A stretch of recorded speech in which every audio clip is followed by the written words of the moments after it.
Regard sur la liberté de la presse de l'indépendance en nos jours. Indépendant depuis 1960, le Congo est le premier pays francophone au sud du Sahara de s'être doté d'une station de radio. C'était en 1941. Il se dotera aussi d'une station de télévision 2 ans après les indépendances. Depuis, plusieurs sont passés à la tête du ministère qui devrait régir le département de l'information ou de la communication. Depuis donc 1960, qui a occupé le département de l'information ou de la communication? Nous avons remonté le temps. En 1960, quand l'abbé Philbert Youlou met en place la première équipe gouvernementale, le département de la communication est confié à Apollinaire Bazinga. En réalité, 32 ministres se sont succédés à la tête de ce département. Sous Philbert Youlou, le Congo connaît 3 ministres dans ce département. Après Apollinaire Bazinga, Philbert Youlou choisit Germain Bikouma, puis Isaac Ibwanga. D'autres acteurs politiques feront aussi leur entrée dans le gouvernement, cette fois-ci avec le deuxième président du Congo, Alphonse Massamba Deba. 5 ministres l'ont accompagné. Il s'agit de Germain Bikouma, David Charles Ganao, Bernard Zoniaba, André Wombessa et Pierre Mvouama. Appelés à servir l'État, chacun, selon ses qualités et ses compétences, a joué sa partition que d'ailleurs bon nombre de citoyens n'ont cessé de témoigner sur leur sens de responsabilité et d'engagement. Fini le pluralisme. Les 3 journées glorieuses sont passées par là et qui conduira finalement l'élite au monopartisme, au parti-État. Tout a commencé avec le président Marien Ngouabi. 8 ministres sont passés sous l'autorité de Marien Ngouabi. Parmi ces cadres, Pierre Nzé, Élie Théophile Itougou, Maître Aloïse Moudileno Massengo, Sylvain Bemba, Jean-Pierre Tistar Tikaya, Laurent Mann, Abel Wilson Ndesabeka et Christophe Moukeke, 13e rang sur la chronologie. Il nous parle de la vision défendue à l'époque. À l'époque où j'étais ministre de la Communication, sous le président Marien Ngouabi, effectivement je l'étais, porte-parole du gouvernement, nous étions dans un système à parti unique. Il n'y avait pas la libération de la pensée.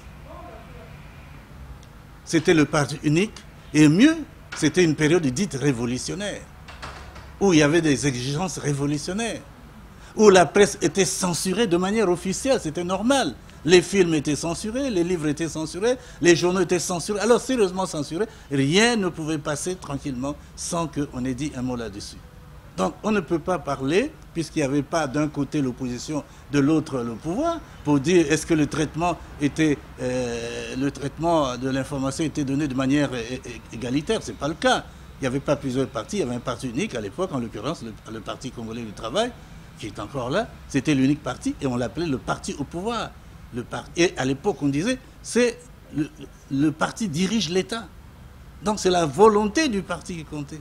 Et tout le monde devait regarder dans la même direction. Donc on ne pouvait pas parler des critiques à cette époque. C'est à cette époque que j'étais ministre. Donc je ne peux pas objectivement faire la comparaison avec aujourd'hui. Depuis 2011, nous sommes dans un système et nous nous sommes battus pour qu'on y arrive. Ce n'était pas donné. La conférence nationale, c'était le résultat d'une longue quête, d'un combat politique dans ce pays pour qu'on y arrive.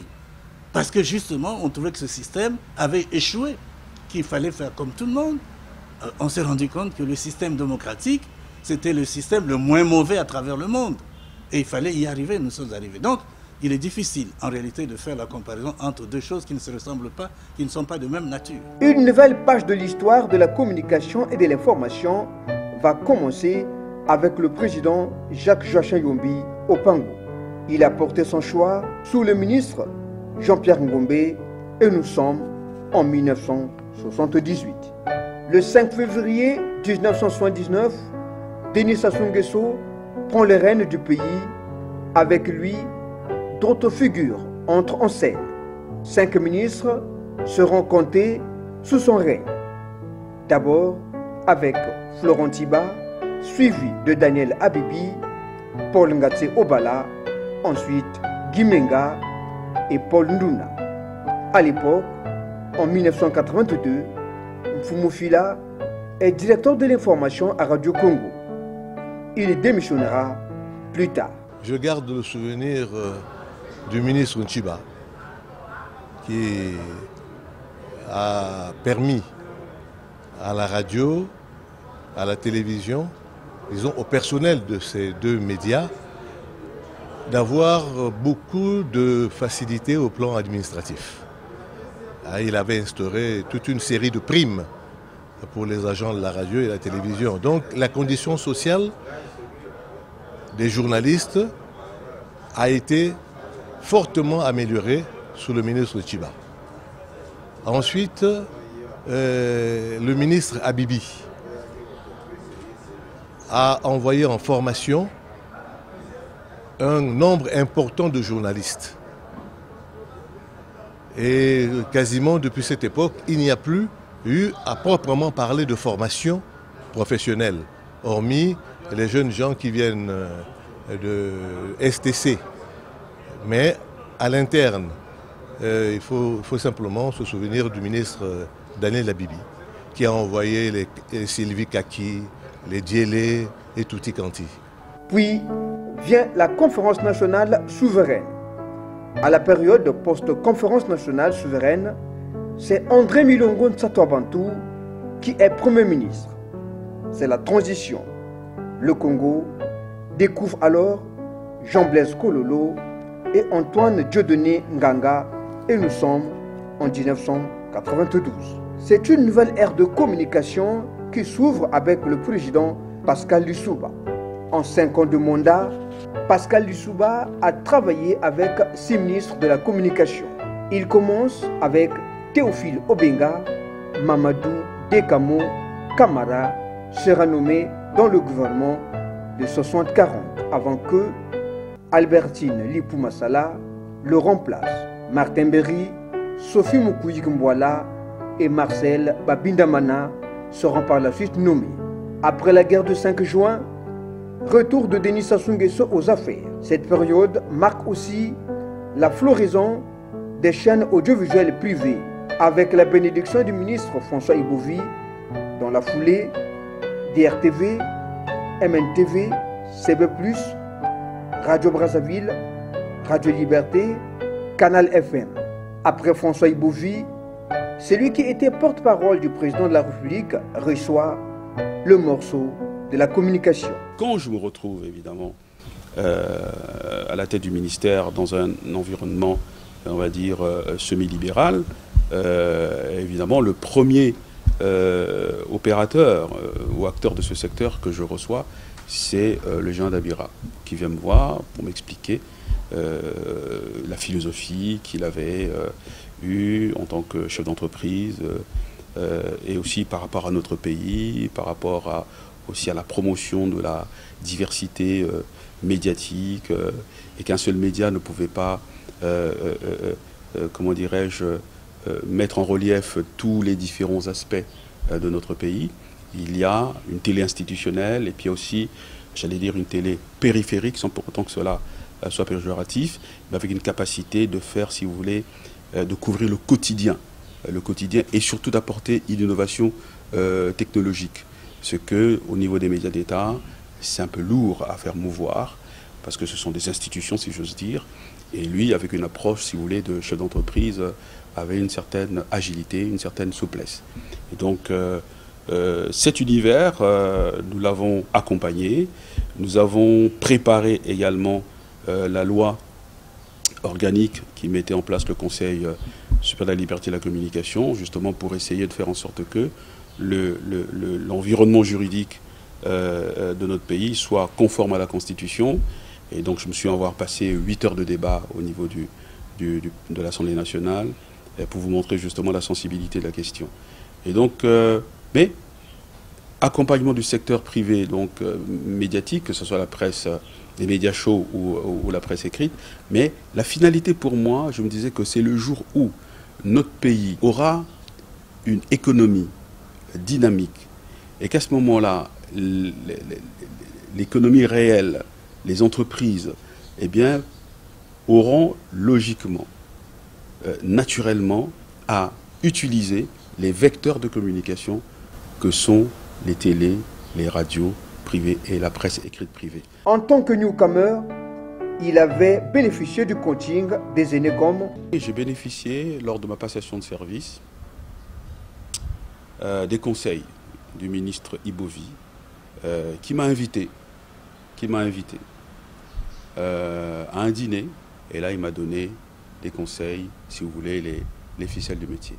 Donc, cette année, je dirais exaltante par rapport au projet de la Maison de la Radio donc, de Brazzaville, par rapport au projet de la Maison de la Radio de Nkombo Oyo, pardon, donc Nkombo Oyo, par rapport également à la couverture du territoire national. Je me souviens avoir installé les émetteurs à Dolisie, à Ouesso, des lieux de notre pays qui n'avaient plus du tout accès à la radio et à la télévision depuis plus de 20 ans. Mais, comme j'ai dit, j'avais le coaching donc, du vieux Noumas, comme on dit, du ministre d'État Mvouba, et c'est ce qui m'a servi, si j'ose dire, de background pour pouvoir justement argumenter sur certaines positions de politique intérieure, de politique extérieure du Congo.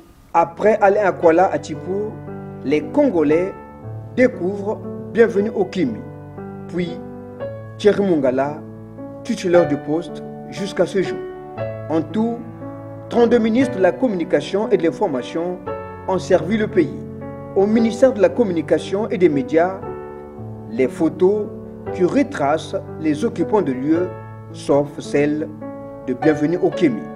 On le voit, l'histoire du ministère de la communication s'est bien nourrie de ses acteurs. Mais que disent-ils de la liberté de presse au Congo? Mais la liberté de la presse, comment ne pas y croire? C'est d'abord une réalité issue d'ailleurs des changements politiques qui se sont opérés dans notre pays.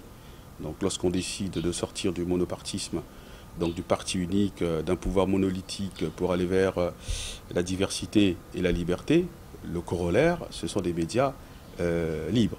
Mais j'avoue quand même avoir une petite difficulté, c'était que nous sommes partis du parti unique au multipartisme sans préparation.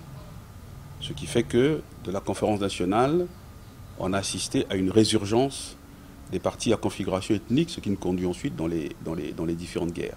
Bien. À l'époque du parti unique, les journalistes étaient formés pour ne donner qu'une information allant dans un sens donné, ou provenant du parti et de l'État. Et donc il fallait également qu'au niveau des médias, que l'on opère, notamment le personnel médiatique, qu'on opère, si vous voulez, la même ouverture. Mais malheureusement, j'ai constaté que au niveau du personnel des médias publics, eh bien, dans les rédactions, chaque journaliste était plus ou moins représentant d'un courant politique dans le pays, ou d'un parti politique dans le pays, et avec bien entendu cette triste réalité, parti ethnique, donc dans les rédactions, journalistes également, avec une prise de position en rapport avec l'ethnie à laquelle se réfère le parti et le leader du parti. Donc je me suis battu pour faire en sorte qu'il y ait une dépolitisation du personnel, si vous voulez, rédactionnel des médias d'État. Et ça n'a pas été facile, mais c'est un combat de longue haleine. Il faut d'abord qu'il y ait une espèce d'autorégulation en votre sein, avant qu'évidemment celle de l'État ne vienne. Parce que la promotion de ce métier part d'abord de ceux qui l'exercent. Le gouvernement pourra mettre en place toutes les conditions, mais si ceux qui l'exercent ne se rendent pas compte que c'est un métier noble, mais pas un métier pour s'enrichir, c'est d'abord un métier noble, eh bien, on aura du mal à s'en sortir. Cette question ne se pose que dans les pays non démocratiques. Dans les pays démocratiques, la liberté de la presse est une chose sacrée. La presse, c'est un pouvoir qui effraie même les dirigeants dans les pays démocratiques. Et donc cette question n'est valable qu'en réalité que dans nos pays, en nous, les pays africains, dont le Congo. La question prend tout son sens parce qu'en réalité, il est difficile d'affirmer que la presse en général dans nos pays africains, et plus particulièrement au Congo, soit une presse libre. Et j'ai envie de dire qu'elle n'est pas effectivement libre. Oui, vous êtes libre quand il s'agit de louer le pouvoir en place. Vous louez le pouvoir en place, vous dites que tout va bien, le pays est bien géré, la gouvernance politique se passe très bien, la gouvernance économique se passe très bien, bref, le pays est très bien géré. Quand vous parlez ainsi, quand vous louez les dirigeants, quand vous louez le pouvoir en place, quand vous les flattez, quand vous allez pratiquement vers ce qu'on appelle le culte de la personnalité, en ce moment-là, la presse est libre. Vous pouvez être sûr que vous serez tranquille, vous les journalistes, en travaillant de la sorte. Vous serez même d'ailleurs félicités. Mais en réalité, ce n'est pas celle-là la presse. La presse doit être un élément qui observe la situation et qui informe la population de manière la plus objective possible sur les faits. Parce que lorsque vous rentrez dans nos pays pour observer les situations, la manière dont le pays est géré au plan politique, au plan économique, au plan social, etc., vous rentrez là-dedans, vous dites des choses que vous constatez, vous critiquez, vous faites des observations plus ou moins sévères, et bien dans ce cas-là, les journalistes africains ou particulièrement les journalistes congolais qui rentraient, qui suivraient ce chemin-là, il va rencontrer le pouvoir en face de lui. C'est-à-dire, il comprendra ce que vaut, quel est le prix de la liberté de la presse. Car ça a un prix, la liberté de la presse, comme toute liberté. On ne vous la donne pas. En Afrique, on ne vous donne pas la liberté de la presse. Il faut la conquérir. Il faut la prendre de force. Ça fait partie des combats politiques qu'il faut mener. Et c'est pour ça que la liberté de la presse va de pair avec la démocratie. La liberté s'arrache, il faut bien se battre pour, car la presse est un pouvoir. Que nous constituons un pouvoir et que nous détenons un pouvoir et que ce pouvoir, à la différence des autres, ne doit pas être marginalisé, d'autant plus que souvent les conditions d'existence de nos médias prêtent à confusion.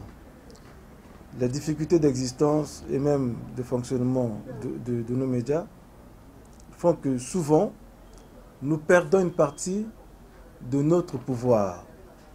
Je m'explique. Vous savez, un journaliste doit se départir de toute contrainte.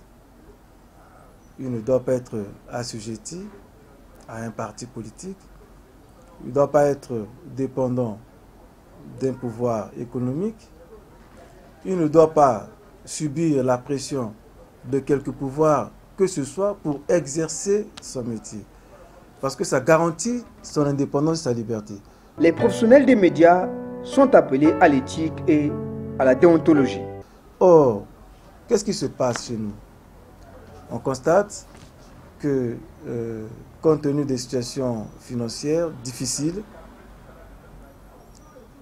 les journalistes font beaucoup plus du public reportage que du journalisme stricto sensu. En ce sens que ce sont ceux qui les invitent, qui ordonnent, qui décident et même qui fixent l'orientation du traitement du papier qui souhaiteraient qu'il passe à travers nos médias. En contrepartie, bon, d'un financement ou d'un paiement. Parce que comme dit l'adage, la main qui donne est toujours au-dessus de celle qui reçoit. Et comme nous recevons, celle qui est au-dessus imprime sa marque.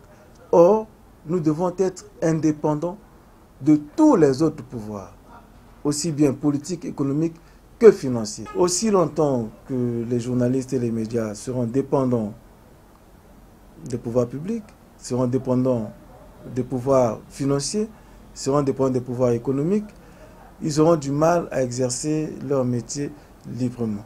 Et donc, il faut qu'on crée les conditions pour que ces journalistes-là travaillent en toute indépendance et que les conditions de leur existence soient améliorées.